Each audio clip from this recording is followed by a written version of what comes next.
दोस्तों, आपने कभी स्टेथोस्कोप लगाया है? इससे दिल की धड़कनें एकदम क्लियरली सुनाई देती हैं। कभी अपने डॉक्टर से मांग कर यूज करके देखिएगा। वैसे हम डॉक्टर तो नहीं हैं, लेकिन क्या आप जानते हैं कि पहला स्टेथोस्कोप कब, कहां और कैसे बनाया गया था? अगर नहीं जानते हैं तो चलिए बताते हैं इसकी कहानी। बड़ी नॉर्मल सी चीज है ये स्टेथोस्कोप, एक लंबी सी पाइप जिसे दोनों कानों में लगाकर हार्ट बीट सुन सकते हैं। लेकिन कुछ 200 साल पहले तक ये नहीं होता था। पेरिस में एक डॉक्टर थे जिनका नाम तो बहुत लंबा है, रेने थ्यूफल हाइसिंथ लिनेक। ये बात है 1816 की। उस समय डॉक्टर को मरीज की धड़कन सुनने के लिए मरीज के सीने पर कान लगाना पड़ता था। उस टाइम एक लड़की उनके पास आई तो लड़की नौजवान थी, तो डॉक्टर साहब उसके पास जाने से हिचकिचा रहे थे। तो उन्होंने एक कागज उठाया और रोल किया और रोल किए हुए पेपर को लड़की के सीने पर लगा दिया। कमाल की बात थी, उन्हें धड़कन सुनाई भी दे गई। तो यहाँ से उन्हें स्टेथोस्कोप का आइडिया आया। बाद में उन्होंने एक लकड़ी की ट्यूब बनाई, जिससे उन्होंने ये प्रक्रिया करनी शुरू की। धीरे धीरे से मॉडिफाई होता गया और आज ये ऐसा दिखता है जिसे हम सब जानते हैं। तो ये तो थी स्टेथोस्कोप की हिस्ट्री, लेकिन हमारा दिल कैसे काम करता है अब ये समझ लेते हैं। कोख में महज 22 दिन बाद ही दिल की धड़कन शुरू हो जाती है। चाहे ये अभी पूरा विकसित नहीं हुआ होता है, लेकिन जन्म तक ये लाखों बार धड़क चुका होता है। एक नौजवान के शरीर में दिल 1 मिनट में करीब 70 बार धड़कता है और 1 घंटे में 4000 बार से भी ज्यादा बार धड़कता है। एक दिन में कुछ 1 लाख बार। इस हिसाब से एक साल में 3.5 करोड़ बार से भी ज्यादा दिल धड़कता है।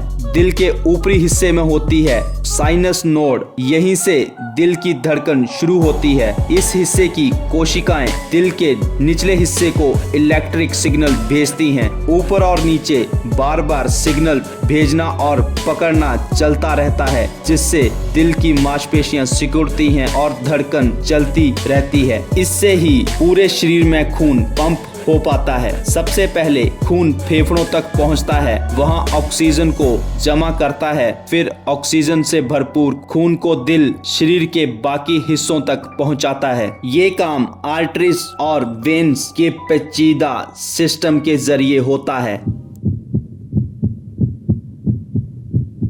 हर धड़कन के साथ कुछ 80 ml खून पंप होता है और महज 1 मिनट में दिल 5 से 6 लीटर खून पंप कर चुका होता है। यानी एक दिन में दिल लगभग 8000 लीटर खून पंप कर देता है। इंसान द्वारा कोई भी ऐसा यंत्र नहीं बनाया गया है जो हमारे दिल जितना काम करता हो। हर इंसान का दिल उसकी मुट्ठी के बराबर होता है। तो आप अभी मुट्ठी बनाकर चेक करने में बिजी मत हो जाना, अभी वीडियो बाकी है। दोस्तों, जब हमारा दिल खून को सही से पंप नहीं कर पाता है, तब प्रॉब्लम आती है बीपी की, यानी ब्लड प्रेशर की। और नॉर्मल बीपी की रीडिंग होती है 120/80। लेकिन 120/80 आखिर है क्या? दोस्तों, मशीन पर रीडिंग अगर 40 से ज्यादा है तो आपको हाइपरटेंशन है। 170-105 की रीडिंग है तो मेडिकल की भाषा में इसे हाइपरटेंसिव क्राइसिस कहते हैं। लेकिन इन रीडिंग का मतलब है 170 यानी सिस्टोलिक और 105 डिस्टोलिक ब्लड प्रेशर। सिस्टोलिक यानी दिल खून को पंप कर रहा होता है और डिस्टोलिक मतलब एक से दूसरे पंप के बीच का वक्त। लेकिन ये ब्लड प्रेशर आखिर होता ही क्यों है? इसकी सबसे बड़ी वजह है खून की धमनियां। दिल पर जब तनाव बढ़ता है तब धमनियां सिकुड़ने लगती हैं, जिसकी वजह से खून अच्छे से बह नहीं पाता है। खून की कमी के कारण ब्रेन स्ट्रोक भी हो सकता है और हार्ट अटैक भी। लेकिन दौरा ना भी पड़ने पर दिल पर तनाव तो पड़ता ही है और उसे खून पंप करने के लिए और जोर लगाना पड़ता है। दिल और किडनी दोनों ठीक से काम नहीं कर पाती हैं। इतना ही नहीं, आंखों की मांसपेशियों पर भी तनाव बढ़ता है। जब रेटिना को प्रॉपरली खून नहीं मिलता है तो हमें धुंधला दिखने लगता है। हाई बीपी का इलाज है, डॉक्टर आपको 3 तरह की दवाइयां देते हैं। एस इनहिबिटर खून की धमनियों का तनाव कम करती हैं, बीटा ब्लॉकर दिल को आराम पहुंचाती हैं और ड्यूरेटिक्स शरीर के एक्स्ट्रा लिक्विड को बाहर निकालती हैं ताकि ब्लड वेसल्स पर कम प्रेशर पड़े। हालांकि सर्च के अनुसार इन दवाओं से सिर्फ 10% लोग ही ठीक हो पाते हैं, इसलिए बेहतर है आप अपने लाइफस्टाइल में बदलाव लाएं। कुछ लोगों को लगता है कि हाइपरटेंशन मतलब बहुत ज्यादा टेंशन हो गई है, लेकिन नहीं।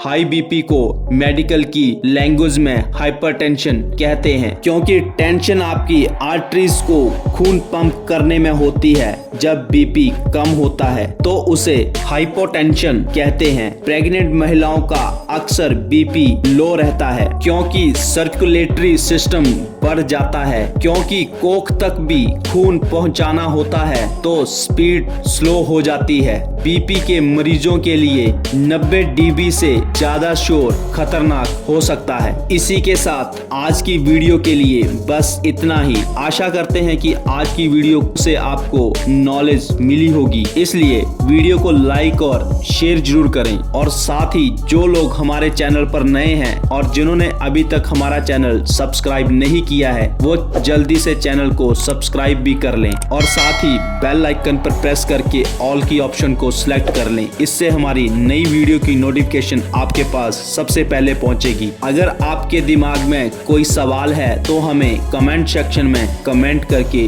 जरूर बताइएगा। वीडियो देखने के लिए धन्यवाद। तो मिलते हैं एक नई वीडियो में नए टॉपिक के साथ। स्वस्थ रहें। नमस्कार।